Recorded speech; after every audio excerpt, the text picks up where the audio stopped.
situasi kondisi daerah yang harusnya dilewati jalur lintas selatan itu pertumbuhan ekonominya lebih rendah daripada yang jalur lintas utara. Sehingga itu yang kemudian jadi pemikiran bahwa ini harus digenjot, yang kemudian ketika infrastruktur itu sudah bagus, sudah optimal, dan menyambungkan dari kota satu dengan kota lainnya, insya Allah itu pergerakan ekonomi akan terjadi di jalur-jalur yang dilewati oleh jalur lintas selatan, seperti itu.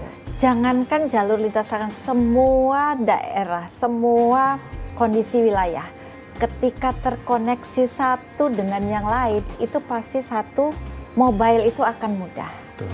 Dengan adanya orang bisa sangat wirawiri istilahnya ke satu tempat, itu kan pasti ada perputaran ekonomi. Bukan hanya manusia, juga hasil-hasil bumi, hasil-hasil produksi yang ada di wilayah masing-masing itu akan bisa terdistribusi kemanapun ketika semua fasilitas infrastruktur itu terkoneksi. Nah, sekarang ini khusus untuk jalur lintas selatan, ketika itu terkoneksi, itu daerah-daerah penghasil yang selama ini sangat sulit mengirimkan barang-barangnya, dagangannya ke tempat lain yang lebih bisa menjangkau pembeli, itu pasti akan terfasilitasi gitu.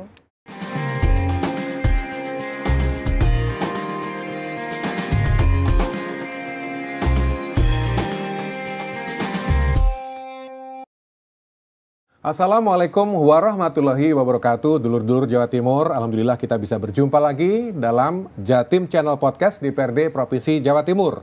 Saya Iman Duyartanto. Narasumber saya ini memenuhi janji. Karena beberapa waktu lalu saya nitipkan janji untuk bisa kumpul lagi. Karena beliau ini merupakan sosok wanita yang hebat. Pernah mendapat amanah sebagai Wali Kota Batu. Dan sekarang menjabat sebagai anggota Komisi D DPRD Provinsi Jawa Timur. Siapa lagi kalau Sobo Batu yang nggak kenal dengan Bu Hajah Dewanti Rumpoko MSI yang sekarang menjabat sebagai anggota Komisi D DPRD Provinsi Jawa Timur, yang rawuh lagi memenuhi janji beliau, nyelake waktu untuk ngobrol-ngobrol tentang situasi yang berbeda. Kalau beberapa waktu lalu ngomong soal potensi bencana di Malang Raya, sekarang kita bicara soal lintas selatan. Assalamualaikum Bu Dewanti. Waalaikumsalam warahmatullahi wabarakatuh. Saya ini kayak ketanggungan utang gitu ya, karena beberapa waktu lalu saya nagih, Bu ngomong yang lainnya ya sesuai dengan Komisi D. Saya gitu. yang punya utang lah. Karena setahu saya Bu Dewanti dari Komisi D ini kan dari fraksi PDI Perjuangan Dapil 6 Malang Raya kalau saya nggak salah lagi. Dan kalau bicara soal Komisi D ini tupoksinya atau wilayah kemenangan dan juga pengawasan beliau itu kan urusannya ya satu diantaranya soal infrastruktur. Nah, sesuai dengan tema kita ini bicara tentang percepatan pembangunan jalan provinsi menuju lintas selatan untuk mengurangi ketimpangan wilayah. Wah, luar biasa ini. Jalur lintas selatan ini sudah sering dan banyak sekali dapat perhatian, mulai di media sosial dan sebangsanya. Kalau kita kembali lagi ke Bu Dewanti sebagai anggota DPRD Provinsi Jawa Timur, Komisi D khususnya.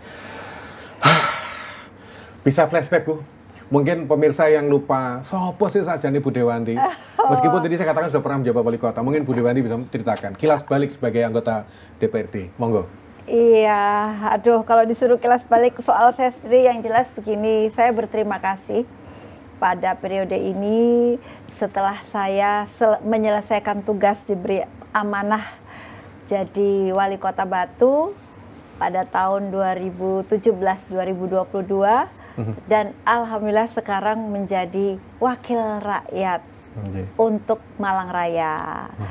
Saya juga mengucapkan terima kasih kepada seluruh warga Jawa Timur, khususnya Malang Raya yang sudah memberikan amanah bagi saya. Kepercayaan adalah tanggung jawab yang harus diemban dengan konsisten Kopin.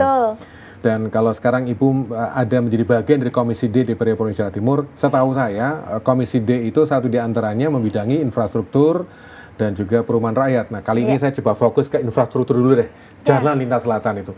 Mungkin Ibu bisa ngasih gambaran. Sebenarnya Komisi D DPRD Provinsi Jawa Timur itu bidangnya apa saja Bu? Napa mau Bu? Selain infrastruktur, perumahan, lingkungan hidup, perhubungan juga. Perhubungan itu adalah salah satu salah banyaknya. Demikian. Ya. Salah banyaknya dari Komisi D. Iya, gitu. Ya, kalau namanya salah itu berarti masih banyak. Iya. Perintil-perintil masih banyak.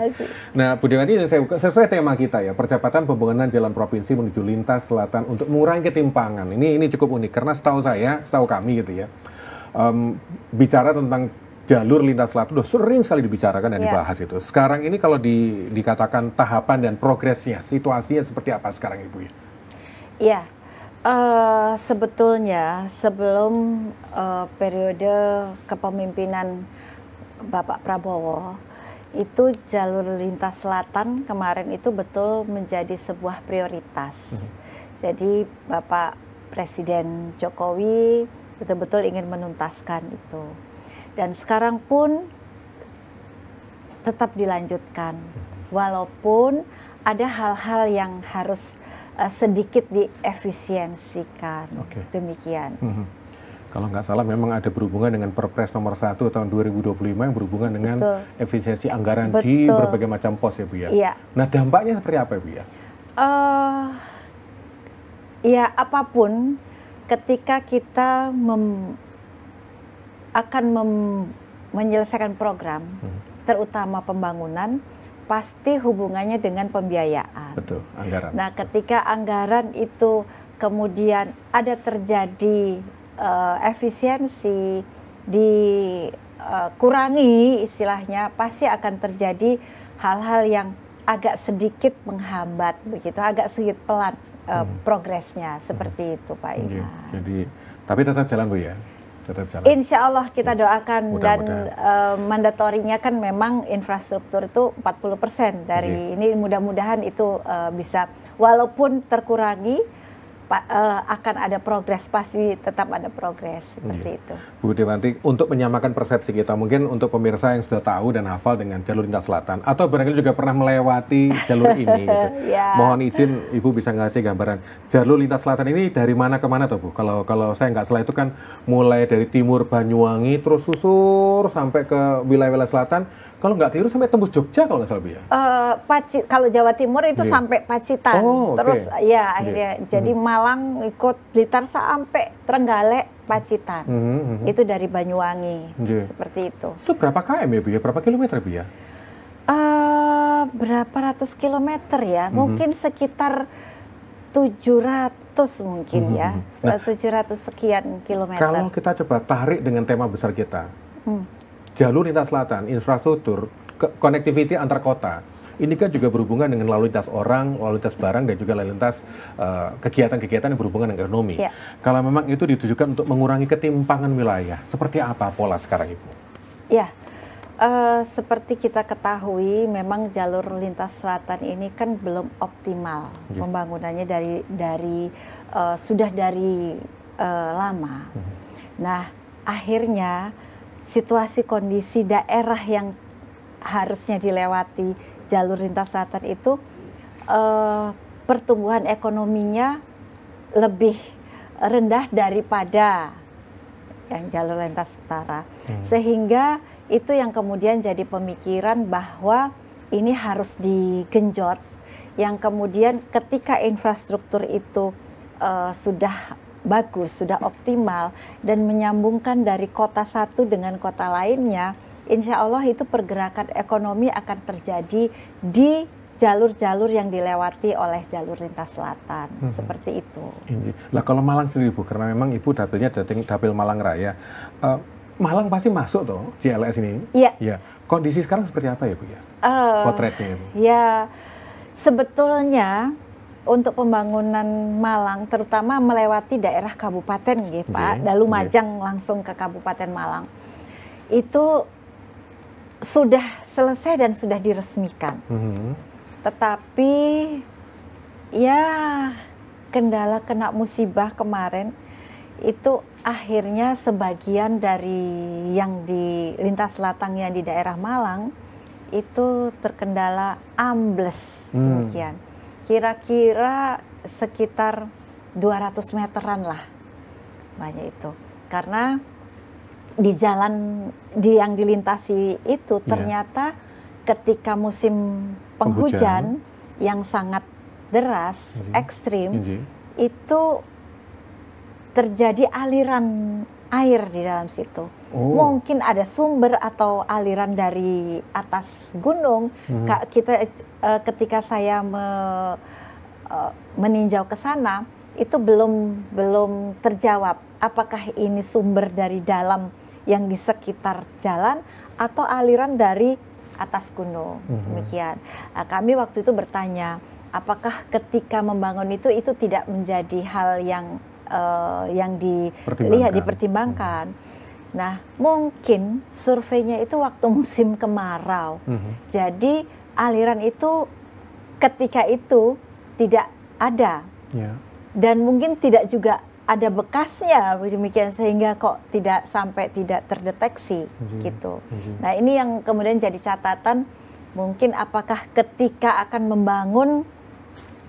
membuka jalan baru, ya, survei itu harus dilakukan pada musim penghujan agar supaya aliran-aliran yang muncul di penghujan itu terlihat. Betul. Mungkin itu adalah sebuah masukan atau catatan kami, sehingga hal-hal yang tidak diinginkan ini tidak terjadi seperti itu.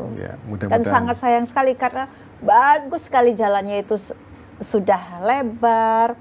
Dan situasi kondisinya itu sangat menunjang, artinya pemandangannya indah. Betul. Ketika orang-orang lewat itu pasti akan sangat senang. Pasti gitu. Memang beberapa waktu lalu kan memang beredar dan viral gitu ya, spot-spot di jalur lintas selatan jadi masuk di Instagram, sosial media dan sebangsanya. Dan kalau dibicarakan soal itu potensi wisata, ya setahu saya Malang itu punya Balai Kambang, ada Sendang Biru, betul, ada Kondang Merak, terus ada Gua Cina sebangsanya. Itu apakah ini ada progres untuk menjadi sumber berikutnya, bahwa ini potensi wisata yang harus dikembangkan dengan lintas selatannya itu, Bu? Iya, pasti. Ketika fasilitas umum, jalan, infrastruktur itu sudah terfasilitasi dengan baik, pasti dampaknya itu akan terjadi untuk daerah-daerah yang dilewati, terutama pantai-pantai yang sangat indah di Kabupaten Malang, itu pasti. Perkembangan sekarang? Apakah sudah ada mungkin dari Malang Raya sendiri, pemerintah kota, pemerintah kabupaten? Perkembangan apa ini? Perbaikan begini, karena ada aliran sungai itu, akhirnya ini harus dikaji ulang. Apakah itu akan dibangun kembali atau nantinya akan sedikit dialihkan? Ini masih dikaji ulang, sehingga sekarang ini situasi kondisinya belum diperbaiki yang permanen, tetapi bisa jalan hanya darurat. Seperti itu. Gitu. Waduh, ini ya kalau harus mungkin melambung sedikit berubah jalan rute ini berarti ngitung lagi ini berarti ya. Betul. Ya, ini adalah kecelakaan lah. Kecelakaan. Kalau kita fokus pada situasi dan juga perkembangan, setahu saya, Ibu boleh koreksi saya, ini kalau pemahaman saya, proyek jalur lintas selatan ini sudah dimulai sejak eranya Bu Megawati Soekarno Putri waktu masih presiden. Dan situasinya adalah memang waktu itu Bu Mega sebagai presiden meningkatkan konektivitas dan juga akses ke wilayah selatan Jawa Timur. Kalau bicara soal akses dan connectivity, potensinya seperti apa, Ibu ya? Potensi ini? Jangankan jalur lintas selatan, semua daerah, semua kondisi wilayah, ketika terkoneksi satu dengan yang lain, itu pasti satu mobile itu akan mudah. Betul. Dengan adanya orang bisa sangat wirawiri istilahnya ke satu tempat, itu kan pasti ada perputaran ekonomi.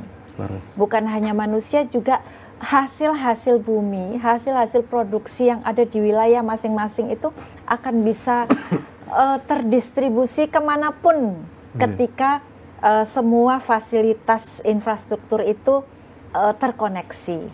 Nah, sekarang ini khusus untuk jalur lintas selatan, ketika itu terkoneksi, itu daerah-daerah penghasil yang selama ini sangat sulit mengirimkan barang-barangnya, dagangannya ke tempat lain yang lebih bisa menjangkau pembeli, itu pasti akan terfasilitasi gitu. Otomatis ya. Ya. Okay. Saya coba kembali lagi merefleksi situasi jalur lintas selatan ini yang menghubungkan Pacitan, Trenggalek, Tulungagung, Blitar, Malang, Lumajang, Banyuwangi di timur. Kalau bicara soal progres pembangunannya dengan fakta keadaan sekarang, apakah ada semacam informasi tentang pendanaan? Mungkin pemerintah yang pemerintah daerah yang dilewati oleh yang menghubungkan ini juga urunan kira-kira. Karena mereka punya kepentingan tuh Bu ya. Ada nggak ya pola seperti itu? Begini, ketika membangun infrastruktur memang ada pembagian tugas istilahnya, pembagian peran. Yang membangun jalan itu memang pusat. Jadi, tetapi pemerintah daerah itu menyiapkan lahannya semua. Nah, ini yang kadang-kadang situasi kondisi ini yang akhirnya menghambat.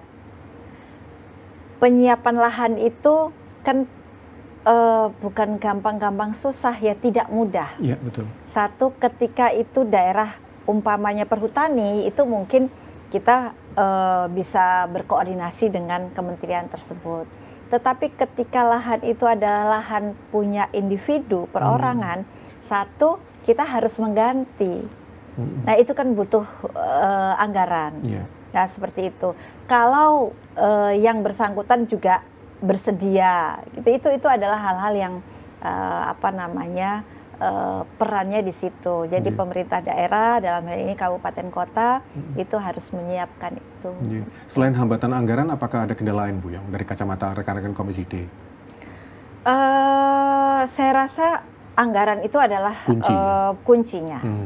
Dan tapi juga sosialisasi kepada masyarakat, terutama yang dilewati jalan itu juga faktor yang juga harus disiapkan. Mungkin gitu. Sekarang pengorbanan nanti tahun ke tahun berikutnya kan NJOP-nya naik, lalu ada usaha-usaha ekonomi. Betul, luar biasa. Betul. Setahu saya jalur lintas selatan ini butuh waktu cukup panjang. Sangat. Hampir 2 dekade kalau saya, 20 sekian tahun gitu ya. Dan rentangnya itu hampir 700 km memang.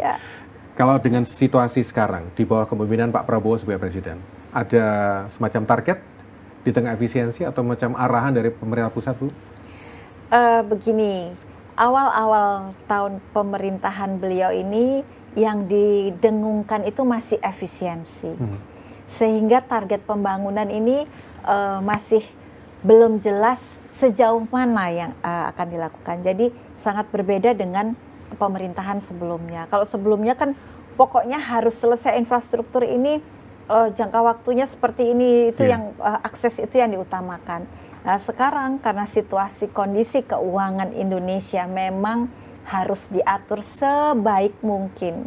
Nah, efisiensi ini ada, jadi pembangunan-pembangunan yang mungkin dirasa kurang urgent itu mungkin harus sedikit ditunda, seperti itu. Yang urgent, yang prioritaskan, Ibu ya? Iya. Nah, JLS-nya masuk prioritas, Bu ya? Gimana komitmen Pak Prabowo ya? Harusnya masuk prioritas. Tetapi ketika efisiensi, ini mungkin prioritas, tetapi progresnya mungkin diperlambat. Umpamanya tadinya harus tahun ini selesai, mungkin masih bisa 2 atau 3 tahunnya lagi. Info dari pusat ke pemerintah provinsi dan juga mungkin dibagikan ke rekan-rekan ke parlemen apa Bu ya tentang target waktu ini? Saya belum mendapat informasi tentang target waktu. Yang jelas anggarannya itu sebegini, cukupnya berapa itu yang kita jalankan. Oke, baik. Kalau bicara soal penggal, setahu saya jalur lintas selatan ini kan juga dibagi beberapa segmen. Di Tulungagung progresnya kalau nggak salah dari total 50 sekian kilometer baru dapat 37 sekian kilometer. Update sekarang apakah sudah ada perkembangan Ibu atau informasi terkini? On progress masih segitu. Jadi ini nanti yang progres berikutnya adalah yang belum dibangun seperti itu. Kalau Malang Raya sih mana Bu? Yang Cipratan kira-kira? Sepertinya Malang Raya sampai saat ini belum ada penambahan. Oh gitu ya. Karena setahu saya kan jalur lintas selatan wilayah Malang ini menghubungkan dengan perbatasan Blitar, lalu mulai Balekambang, Kedung Salam yang jalurnya sekitar 18 km kalau nggak keliru. Itu sudah ada info perkembangan terbaru, Bu? Saya kok belum update ya, Yeah. saya belum update. Yeah. Tapi mudah-mudahan bisa dilaksanakan tahun ini. Kalau untuk Blitar, Bu, kami dapat kabar rencananya, menurut informasi yang kami dapatkan, Kabupaten Blitar pada tahun 2025 itu tuntas, gitu ya.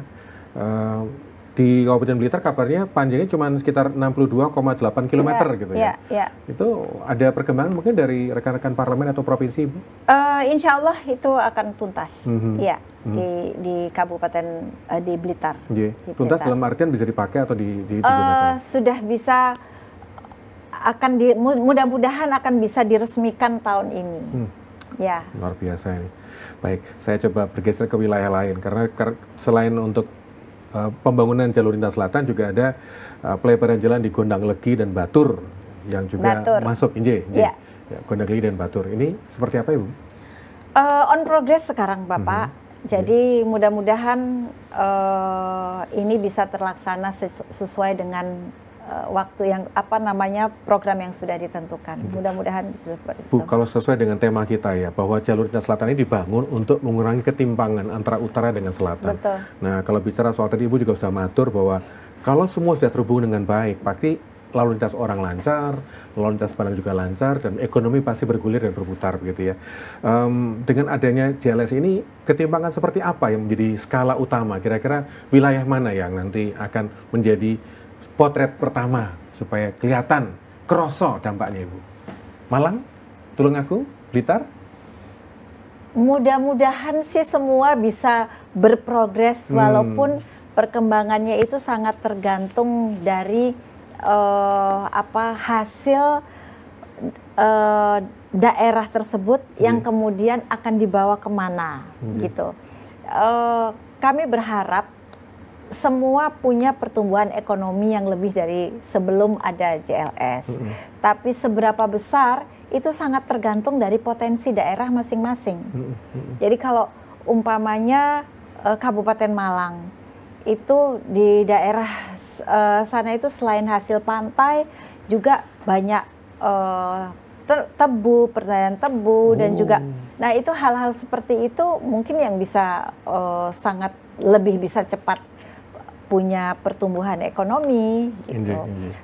Perlu Mas Iman ketahui hasil pantai selatan itu ikan tunanya besarnya itu mungkin tingginya seMas Iman. Waduh.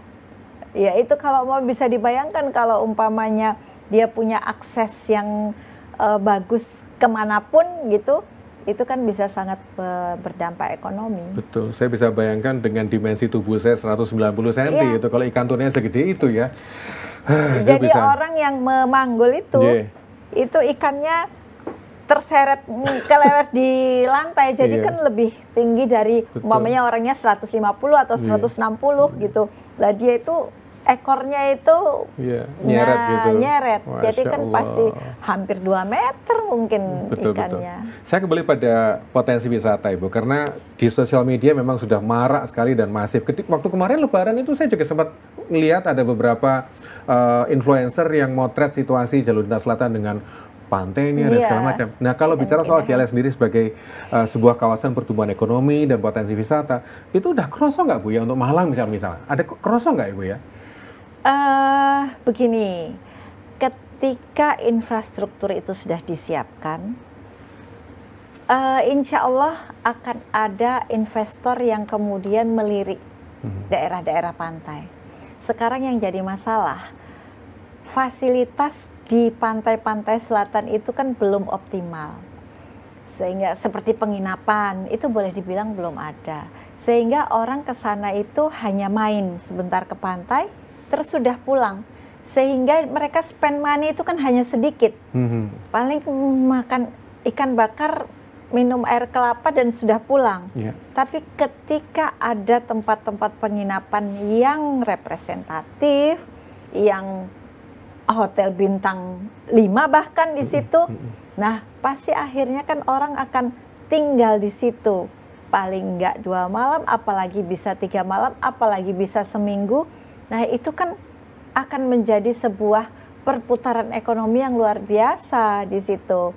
Nah fasilitas sudah dibangun, insya Allah ada investor yang tertarik untuk investasi di daerah pantai selatan, itu pasti akan langsung pertumbuhan ekonominya akan bisa 100% berlipat. Mungkin loh. Ya, katakanlah kalau menunggu investor, mungkin ada semacam program badan usaha milik desa seperti di Batu kan juga sudah sukses, jadi percontohan untuk pengembangan wisata. Apakah ada konsep atau rencana ke depan? Misalkan desa wisata di jalur Kila Selatan dan sebangsanya, Ibu? Iya, saya rasa kalau umpamanya desa dengan BUMD-nya itu pasti semua sudah ada.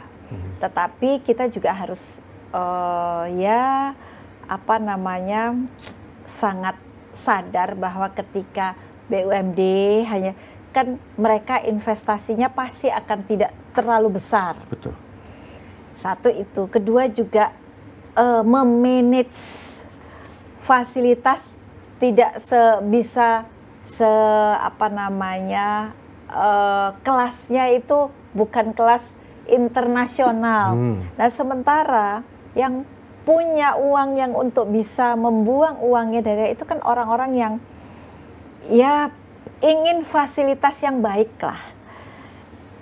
Kenapa saya bilang gitu? Karena contohnya di Batu, ketika belum ada hotel bintang 5, terus terang ya pertumbuhan ekonomi oke, tapi tidak melesat. Tapi karena apa? Ternyata orang-orang Jakarta itu selalu bilang di sana ada hotel bintang 5 enggak? Ada hotel yang gini, pesawatnya pun gini.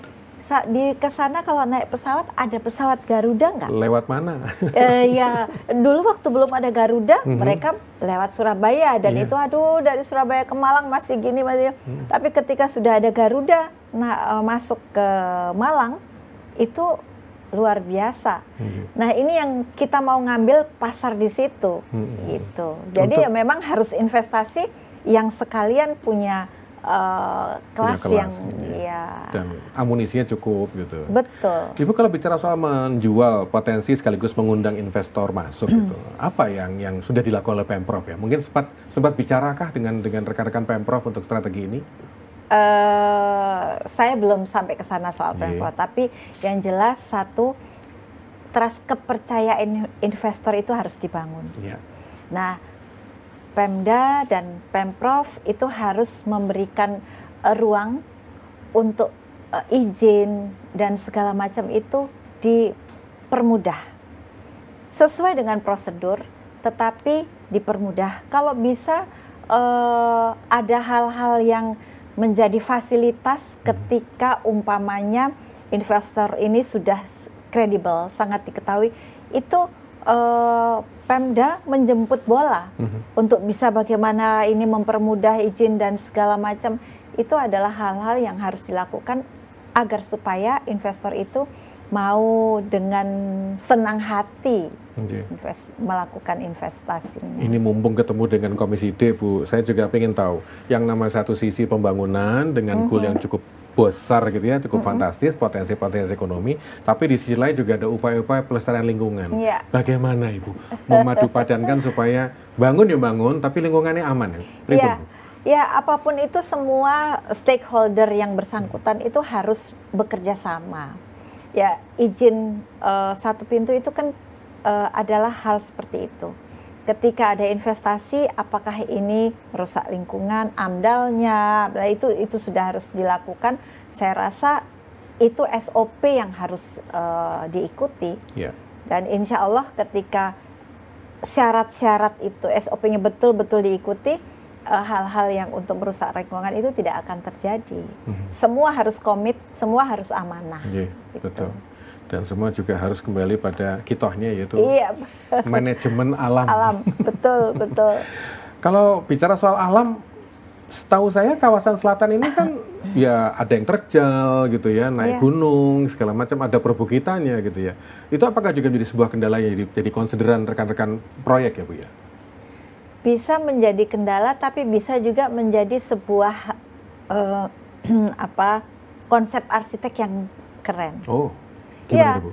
Ketika kontur alam itu ada yang kemudian seorang arsitek itu bisa mengemas lingkungan itu dengan baik, tidak merubah kontur, tapi itu sangat luar biasa. Dan kita sudah sangat tahu ketika di Bali, di Lombok, tempat-tempat yang berkontur itu akan menjadi sebuah tempat yang indah ketika seorang arsitek itu bisa merencana, membuat desain yang bagus. Itu justru akan menjual.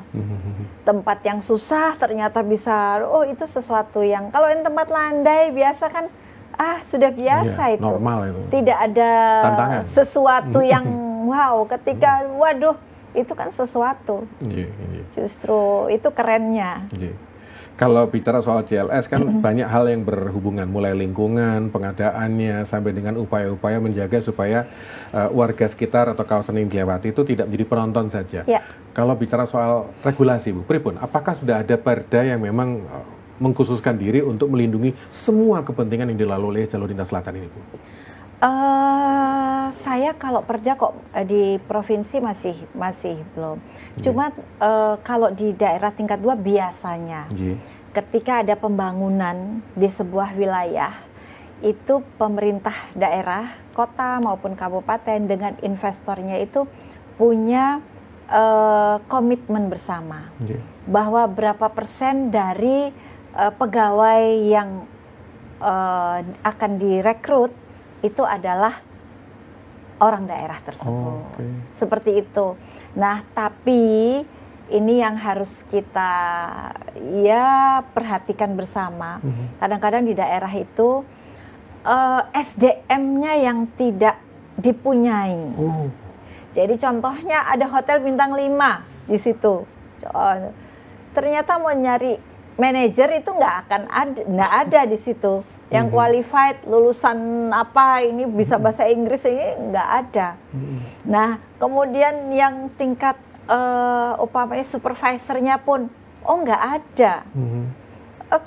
Tingkat manajemennya, kepala bagian juga nggak ada yang punya. Itu yang menjadi concern, yang ketika ada sebuah usaha yang di situ, mari kita siapkan SDM di daerah kita itu untuk bisa mengakses. Yang akhirnya yang bisa dilakukan apa? Jadi cleaning service-nya. Jadi tukang kebunnya. Jadi itu yang biasanya di daerah seperti itu. Nah, makanya dalam hal ini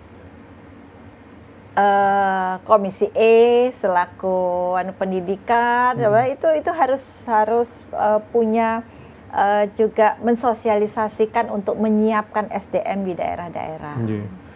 Ibu sebagai anggota Dewan secara berkala pasti turun ke lapangan untuk menghimpun dan sekaligus menggali masukan dari warga masyarakat. Nah, terkait dengan keberadaan jalur lintas selatan dalam upaya untuk mengurangi ketimpangan antara utara selatan, Ibu. Suara-suara seperti apa, Bu? Harapan-harapan seperti apa yang dibawa oleh warga masyarakat atau konstituen lah katakanlah seperti itu? Ada masukan seperti itu, Bu? Apa ya suaranya?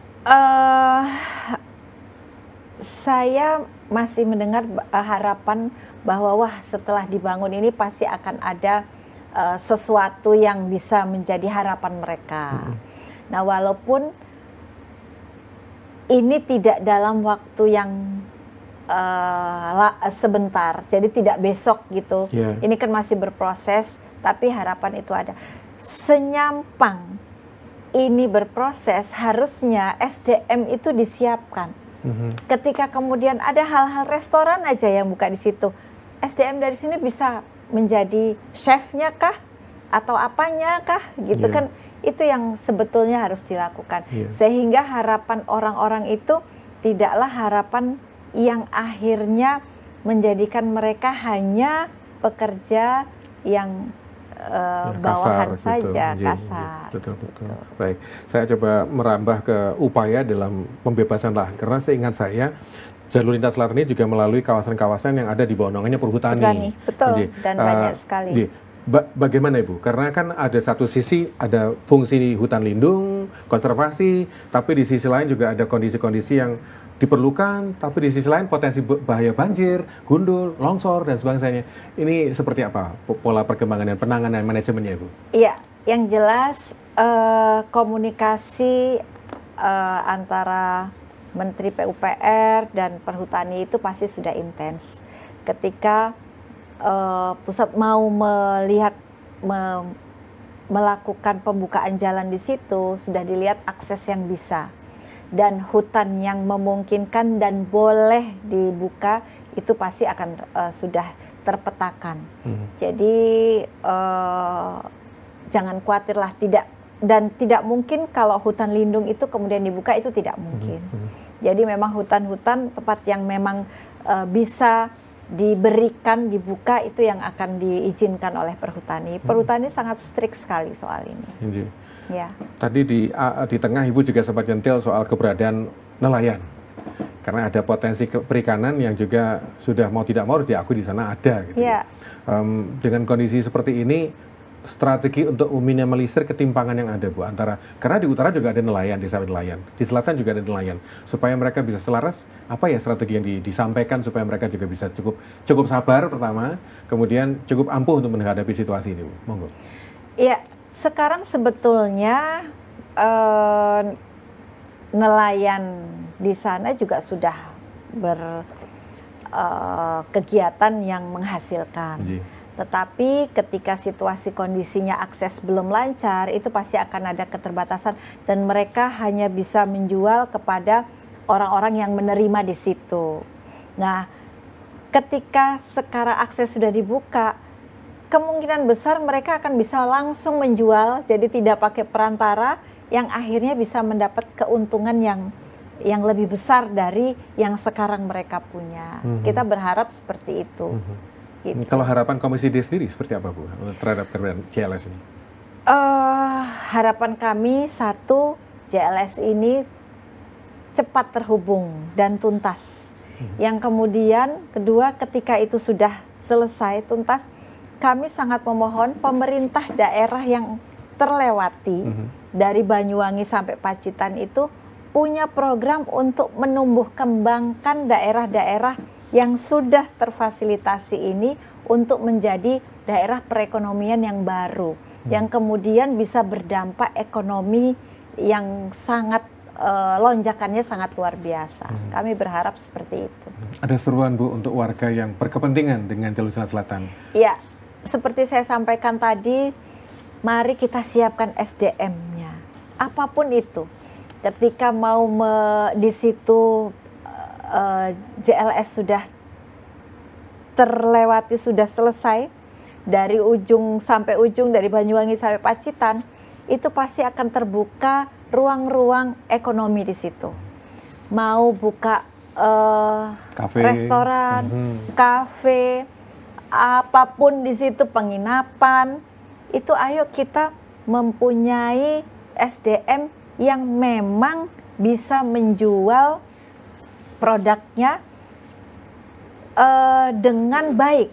Jadi bisa tidak hanya kelas yang untuk kampung mereka saja, tetapi orang yang lewat situ, orang Jakarta, orang Surabaya, yang ketika restoran itu bersih, ketika restoran itu enak, ketika itu kan akan jadi hal yang sangat luar biasa gitu. Betul.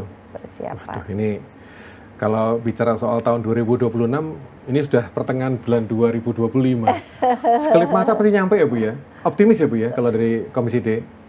Ketika anggaran ada, ketika semua lahan itu sudah siap, insya Allah buat jalan itu ketika sudah studi kelayakannya sudah beres, itu gampang. Tidak seperti bangun rumah kan tinggal diratakan, sangat mudah, dan ketika itu dikerjakan dengan sungguh-sungguh, insya Allah. Insya Allah. Gitu.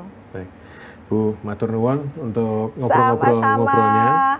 Saya harap nanti ada ke depan kita punya kesempatan ngobrol-ngobrol, karena masih ada, saya sebenarnya pengen ngobrol yang lain. Tadi sempat disentil, itu soal pelestarian lingkungan. Iya. Nanti kita perlu tampil lagi, Bu Dewanti, untuk Rawo. Gitu. Mudah-mudahan minggu depan atau 2 minggu lagi kita ini jadwal. Baik. Siap. Di tengah kesibukan, siap-siap untuk agenda paripurna, Bu, ya. Siap. Matur nuwun, Bu Dewanti. Sama-sama. Terima kasih dulur-dulur Jawa Timur sudah menyaksikan Jatim Channel Podcast DPRD Provinsi Jawa Timur, dan ini merupakan sebuah tema yang luar biasa karena pasti ya Untuk warga Jawa Timur yang berkepentingan dengan jalur lintas selatan, menantikan kira-kira kapan penyelesaiannya, dan tentu saja ini merupakan sebuah pemerintah untuk bisa memperlancar lalu lintas orang, lalu lintas barang yang tentu saja akan ada ungkitan-ungkitan ekonominya. Matur nuwun sekali lagi Bu Dewanti, Dr. Rawo. Sami-sami dengan senang hati. Dan terima kasih juga untuk yang sudah bersama-sama kita di Jatim Podcast DPRD Provinsi Jawa Timur. Saya Iman Dwiartanto. Wassalamualaikum warahmatullahi wabarakatuh. Waalaikumsalam warahmatullahi wabarakatuh.